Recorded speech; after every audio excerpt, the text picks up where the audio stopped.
Bueno, moi bo día a todos e a todas. Unha semana máis, Galicia sigue funcionando. O próximo luns celébrase o debate do proxecto de lei de orzamentos para a Comunidade Autónoma do ano 2025. Seguimos o camiño para aprobar un ano máis e xa van 16 de forma consecutiva as contas en tempo e forma. Son os orzamentos máis altos da historia, con case 14.000 millóns de euros. 3 de cada 4 euros destínanse a gasto social, triplícanse os orzamentos destinados á vivenda pública, refórzase o apoio aos concellos con 30 millóns de euros máis, e xa son así 641 millóns de euros, e impulsanse rebaixas fiscais. E todo isto, a pesar dun contexto social nacional sen orzamentos, no que nin siquiera existe unha senda de estabilidade. Porque na Moncloa temos un goberno central encantado cos seus cambios de opinión que tamén se replican en Galicia. Este mesmo fin de semana vivimos un deses momentos onde dixen digo, agora digo Diego. O 2 de agosto o PSOE de Galicia opina que o concerto catalán non pon en dúbida o principio de igualdade entre os españois. E o 10 de novembro o PSOE de Galicia, Besteiro, rexeita un concerto en Cataluña por non ser solidario. Un récord, un cambio de opinión en 3 meses, o mesmo tempo que durou como delegado do Goberno en Galicia. Outro momento onde dixen digo Diego é o relacionado coa tramitación da transferencia da AP9 no Congreso, onde o Partido Socialista e o Bloque Nacionalista Galego seguen aliados en bloqueala. O 25 de setembro o Parlamento de Galicia aprobou por quinta vez e por unanimidade a transferencia da AP9. Pero esta semana a mesa do Congreso, con PSOE e Sumar, socios do Bloque Nacionalista Galego, abogaron por prorrogar por duodécima vez, prorrogar o debate do traspaso da AP9 a Galicia. Unha broma de mal gusto que se suma xa ás palabras de Óscar Puente, que xa dixo que era tremendamente difícil. Pero o que é tremendamente baixa é a súa vontade política.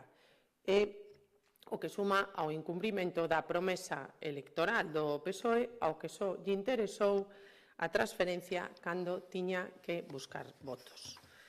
De feito, o mesmo Goberno Central anunciou esta semana que vai estudar a eliminación das peaxes das autoestradas de Madrid, Ávila e Segovia. Mentres, en Galicia, como sempre, a súa opinión é outra. Todo isto que está ocorrendo pon en evidencia aos responsables do BNG e do PSDG, tanto aquí como en Madrid, que siguen sostendo a Sánchez a pesar dos seus constantes desprezos a Galicia. Dende o Partido Popular de Galicia seguiremos defendendo o traspaso e a gratuidade da AP9 e tamén da AP53, as máis caras de España. E seguiremos, por suposto, reivindicando ao Goberno da Xunta, caracterizado por cumplir a palabra dada, empezando pola recente aprobación da liberación das peaxes das 4 autovías galegas. Ben, pola miña parte máis nada, se queren facer algunha pregunta, pois estou á súa disposición.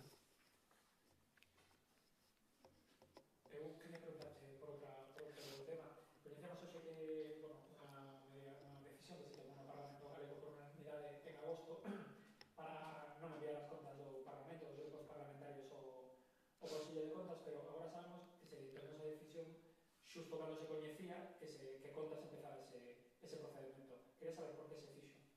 Ben, o plan de traballo do Consello de Contas do ano 2024 apróbase en decembro de 2023. Por tanto, ese plan de traballo estaba xa aprobado. O Consello de Contas plantexa fiscalizar o Parlamento de Galicia. Como vostedes ben saben, o Consello de Contas é un órgano dependente do propio Parlamento de Galicia. e o órgano fiscalizador do Parlamento de Galicia ten que ser o Tribunal de Cuentas, non o Consello de Contas.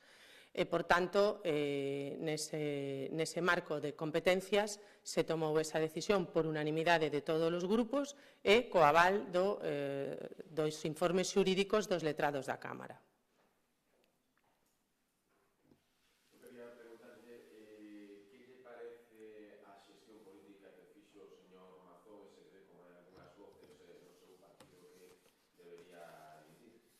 Mire, a Generalitat está nun proceso de reconstrución de zonas afectadas, mentras outros partidos están intentando sacar rédito político desta situación.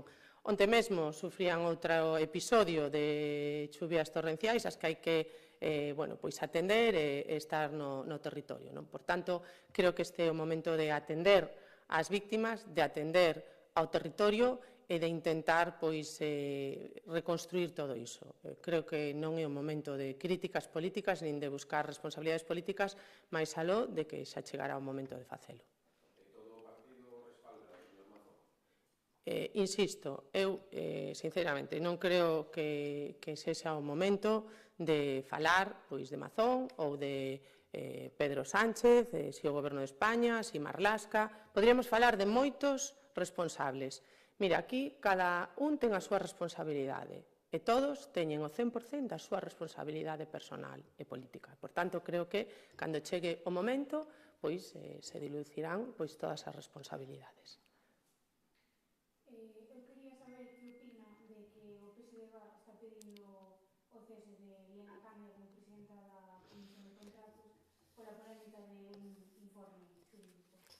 Bueno, mire, o PSDG é un partido que ten 9 diputados na Cámara Galega. Esta mañán escoitelle decir que se facía unha comisión de investigación que o PP iba arrastrado por presión social e política. Falso. O Grupo Parlamentario Popular, ou igual que todos os grupos, se forman unha comisión de investigación porque hai un grupo, que é o Bloque Nacionalista Galego, que acolléndose ao seu dereito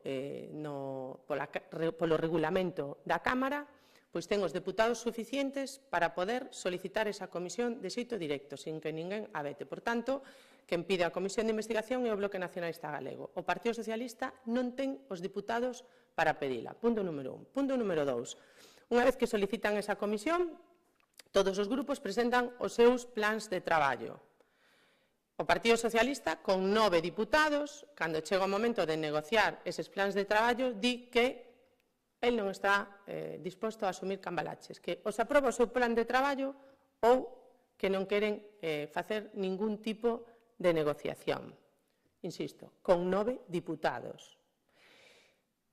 Quedan o Partido Popular, que ten maioría absoluta, pero con absoluta xenerosidade e intentando que a comisión sexa útil, ofrece 40 a negociación sobre 40 persoas e 40 comparecentes que pedían os diferentes grupos, non?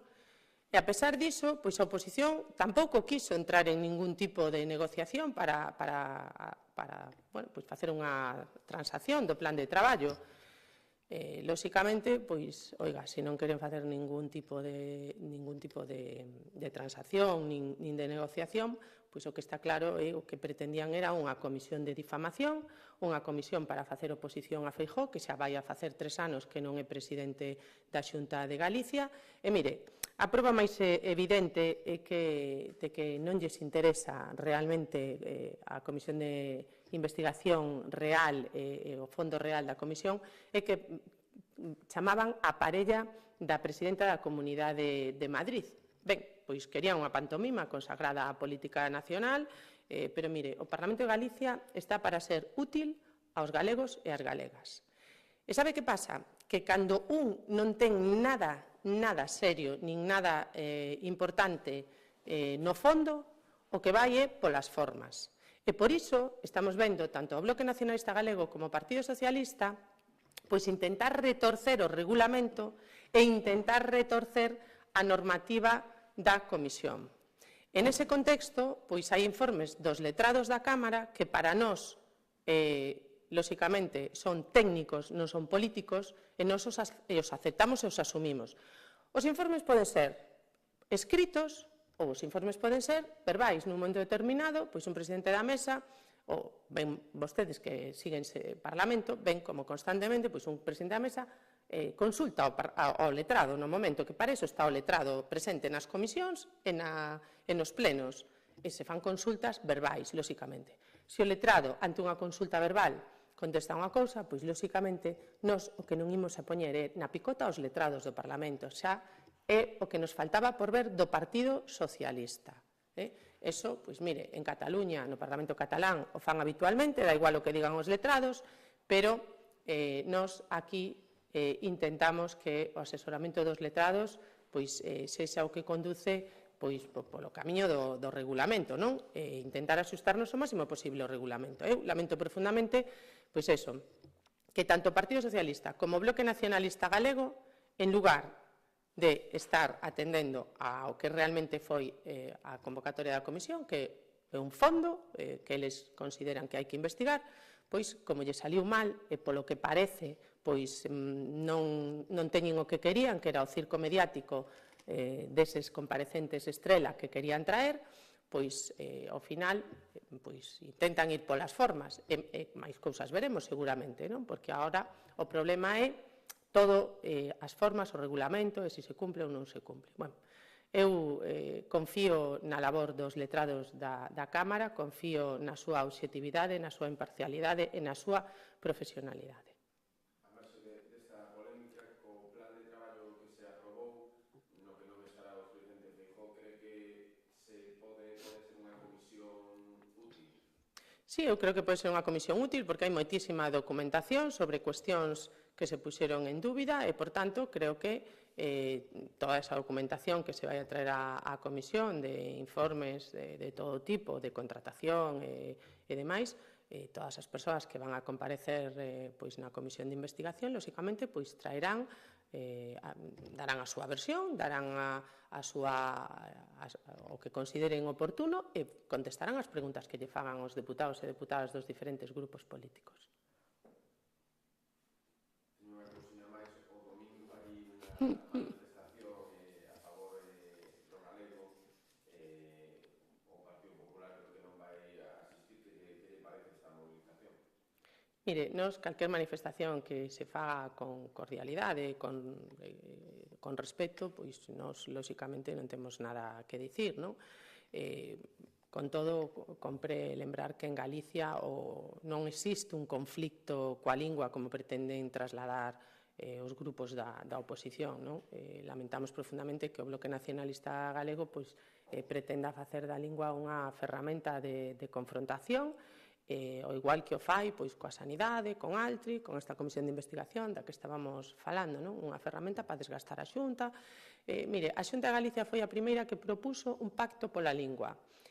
Chamou a unha reunión aos grupos políticos, aos diferentes sectores e ás entidades implicadas. Esas reunións todavía se están producindo e aínda hai máis no futuro e creo que hai que agardar a ese momento. Nós, como partido, somos o primeiro que queremos preservar a lingua. Insisto, o Goberno ten unha Consellería de Cultura e Lingua. Ese é o máximo exponente de que nós temos un compromiso ca lingua. O que sí, non imos a asumir o programa electoral do Bloque Nacionalista Galego no que propoñía o monolingüismo e, como xa demostraron cando gobernaron, o intento de imposición dunha lingua sobre outra. Nos apostamos polo bilingüismo cordial, como sempre, e que a xente fale galego e castelán indistintamente. E mesmo inglés, que, como supemos onte, un informe di que Galicia é a primeira comunidade en ámbito educativo en idioma de inglés e creo que iso é unha moi boa noticia tamén para todos os galegos e galegas. Listo.